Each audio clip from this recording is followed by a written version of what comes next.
eu acho que eu tenho momentos de Edgel e o Edgel, até brincam, eu vou sair com a Edgel, meus amigos, e eu acho que essa coisa quando vem mais pra noite, pra brincadeira mesmo, é a Edgel.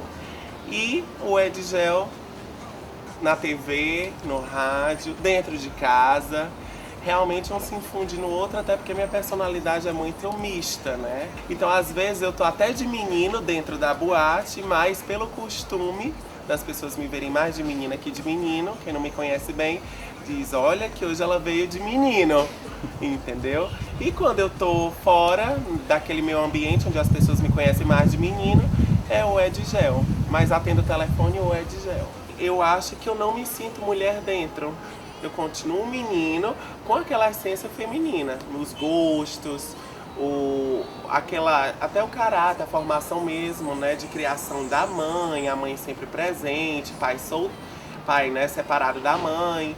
Então sempre foi ali, mãe, vó, mãe, vó, mãe, vó, até a avó falecer, aí ficou mãe, mãe, mãe, isso acaba formando um caráter mais feminino.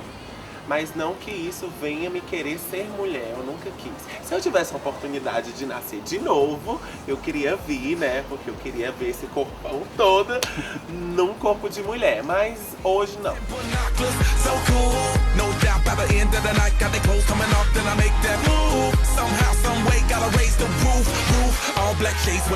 Essa história de brincar na MIT com outro lado me trouxe uma coisa que eu nem conhecia, um outro corpo que eu não sabia que era meu. Realçou formas que eu tinha, mas que naquele personagem realçava ainda mais. A sexualidade pra mim ela foi meio que velada por muito tempo, porque eu não, nem por homem, nem por mulher, meu sexo era com os livros, né?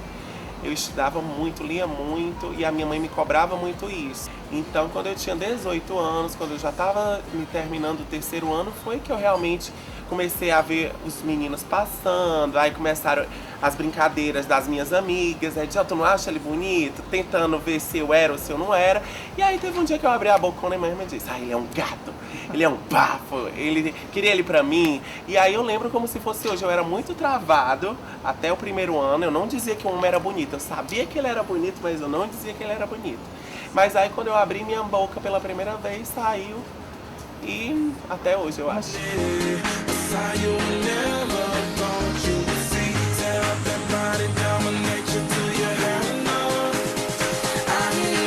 Eu era muito inocentezinho e tal.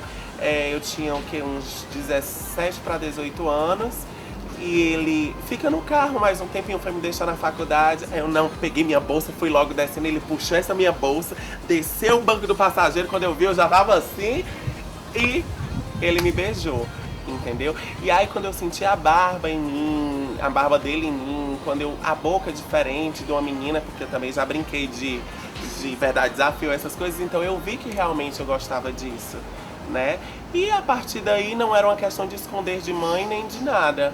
O tempo mesmo tratou de revelar isso publicamente. Eu tenho um irmão de pai e mãe, que era gêmeo. Minha outra irmã que eu descobri na MIT, depois de 24 anos sem saber da existência dela, né? Então eu tava dançando, já tinha sido contratado pela MIT, o povo resolve isso com Edgel, resolve isso com Edgel. E nesse resolve isso, ela acabou, vem cá, teu nome é Edgel, mesmo nome do meu pai.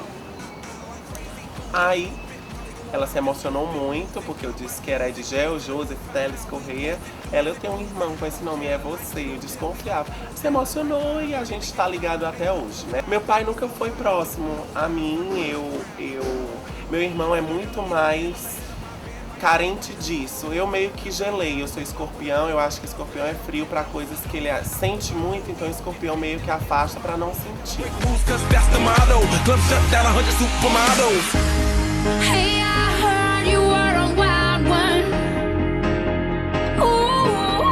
Eu namorava um cara bem mais velho, né? E ele chegou na casa da minha mãe e revelou. E ele contou que namorava comigo e que, mais do que isso, queria me levar para o Maranhão com ele, que ele não era daqui. Minha mãe ficou muito assustada, eu fui para psicóloga. A partir daí, a minha relação que era muito próxima com ela, nunca mais foi a mesma. Ficou muito revoltada quando apareceu um cara mais velho com o dobro da minha idade, dizendo que ia me levar pra fora. Ela ficou psíquica. You're insecure, don't know what for. You're turning heads when you walk through the door. Don't need makeup. E na minha cabeça é aquele negócio, é passivo, ativo, é ativo. O povo tá misturando aí as coisas, dizendo que tá no século XXI. E eu, essa troca não combina comigo não. Esse tempo todo eu mostrei que o passivo pode ser desejado, o passivo pode ser gostoso, o passivo pode ser invejado, o passivo ele pode se destacar na noite, assim como o bombadão, saradão ativo. Eu acho que a questão maior de tudo isso durante esse tempo na MIT foi mostrar sou passivo sim, não tenho vergonha disso, né? A MIT também me abriu muito a cabeça. Eu nunca imaginei que eu ia ser amigo de gente que é tatuada, de gente que se droga, de gente que bebe muito. E hoje eu vi que isso daí são coisas que a sociedade coloca como negativo, mas cada um tem sua vida, seus trabalhos. E que isso daí não interfere nas relações sociais de ninguém, né? Até enquanto você tá respeitando ali o outro. Mudei muito a minha cabeça, abri muito e eu acho que hoje o sexo é super.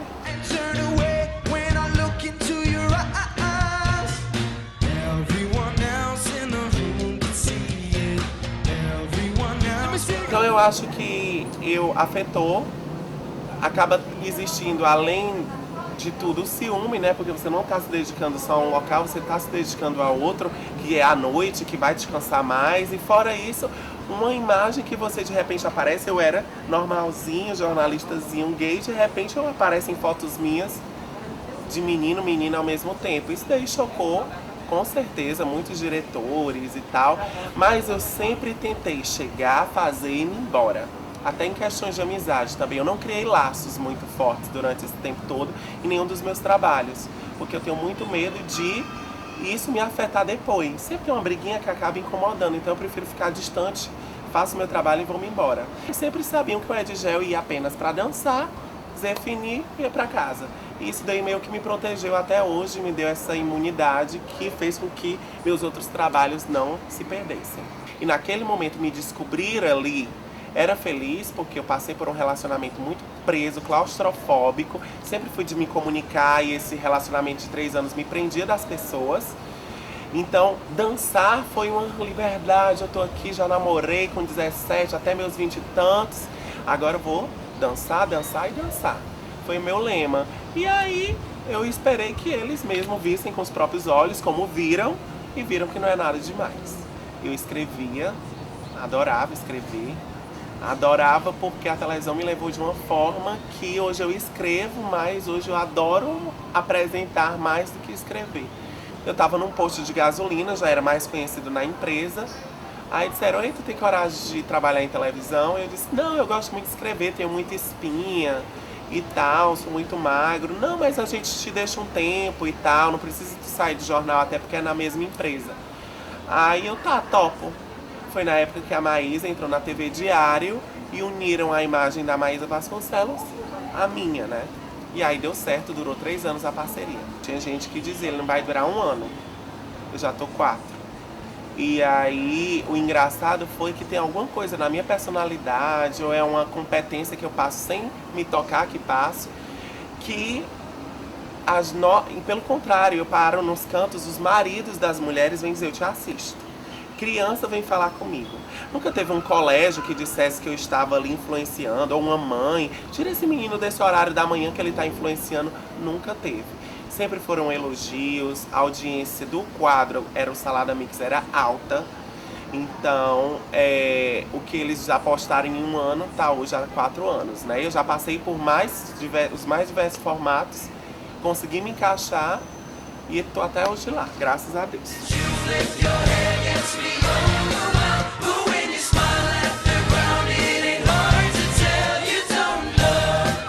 Eu amo minha carreira de jornalista. Eu acho que eu meio que relaxei um tempo, porque eu tava me descobrindo. Não era uma descoberta profissional, de dançarino, de performer, era uma descoberta pessoal. Eu fui muito protegido pela minha mãe e eu precisava conhecer, através da noite, o mundo. Senão eu ia ser sempre aquele menino dentro de casa que acha que a vida vai ser sempre maravilhosa. Então eu cresci, evoluí, fiz, dancei, não me arrependo. E eu fico feliz com a minha evolução de cliente, dançar, virar uma atração, ter estilistas vestindo, me procurando para me vestir e de repente assessor de imprensa desse mesmo local. Então eu fico feliz com a minha capacidade de evoluir nos locais onde eu trabalho. Sempre digo que em qualquer relacionamento meu, a Mitty é como se fosse um amante. Sou eu, o cara, ou a mãe, ou o amigo e a Mitty. Por esses mais de 3 anos, enquanto todo mundo só vai na Mitty uma vez, até os proprietários, os DJs, um final de semana estão, não estão, ou esse vão, esse não vão, eu estava lá, sextas e sábados. A não ser o período que eu adoecia, tirava férias, mas o restante eu sempre estava lá. Isso me fez com que me afastasse dos meus amigos, que não queriam estar em boate todo dia, todo final de semana. E também de relacionamentos que não queriam uma pessoa que está em festa, assediada, não assédio, mas uma pessoa que está exposta. Toda hora que o povo está falando da bunda, do nariz, da perna, se faz isso, se deixou de fazer, sem falar na exposição de TV e de rádio por fora. E na TV eu queria muito continuar na TV, queria um programa de entrevistas e que eu pudesse entrevistar pessoas comuns, pessoas, celebridades, assuntos mais sérios, defender a causa, tudo nesse programa. E eu acho que não tá longe de eu ter, não. Eu tenho que me focar mais nisso. Rádio eu adoro trabalhar com Camila Carla, foi um presente na minha vida. Eu digo que Deus colocou mulheres fortes na minha vida. A minha mãe é muito forte, criou 2 filhos solteira, nunca mais casou. Desde os meus 5 anos de idade, ela nunca mais quis saber de homem algum. Foi filho, filho, filho e filho.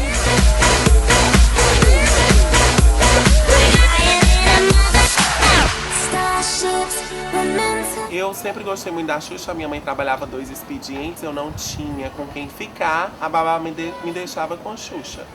Então eu cresci escutando, ouvindo, cantando, até resolvi fazer minha monografia de conclusão de curso na Federal sobre a Xuxa. Como muita gente acha, não foi uma monografia sobre ela, idolatrando ela, teve os prós e os contras. Eu cheguei a tirar 10, fui parar lá na emissora da Xuxa por causa da monografia. Eu enviei gratuitamente a monografia em dezembro, quando foi em abril, 4 meses depois, me chamaram para conhecer a Xuxa, o programa, ficar perto, falar da monografia. E foi um momento único, fiz amigos e repeti, felizmente, a mesma viagem para o Rio esse ano. Fui lá, reencontrei, entendeu? Fiz contatos e eu acho que foi isso que mais valeu. Ela para sempre vai ser a minha rainha. Ela me traz para esse universo que eu gosto do lúdico, do infantil, do colorido. E a minha alma é muito assim.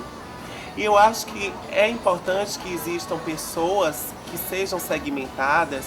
Eu, como representante na TV do público gay, além da Oxa dos travestis, você também pegando esse nicho. Então eu acho que é importante para mostrar para as pessoas que num nicho, numa minoria, eles pensam tal e qual e querem os mesmos direitos e têm os mesmos deveres do interesse público, que é a maioria. Então eu acho que o mais importante é esse, a gente representar um povo, uma classe para muita gente. E isso daí foi omitido e escondido por muito tempo. As pessoas queriam entrevistar fulano, mas ele não podia aparentar que era gay. Eles queriam fazer isso, mas que fugisse desse lado. E hoje as coisas estão se abrindo por causa de nós, de outros antecessores, que tiveram essa mesma coragem, como o Emerson Maranhão e tal, de dar cara a tapa e de mostrar esse lado que não pode ser escondido jamais.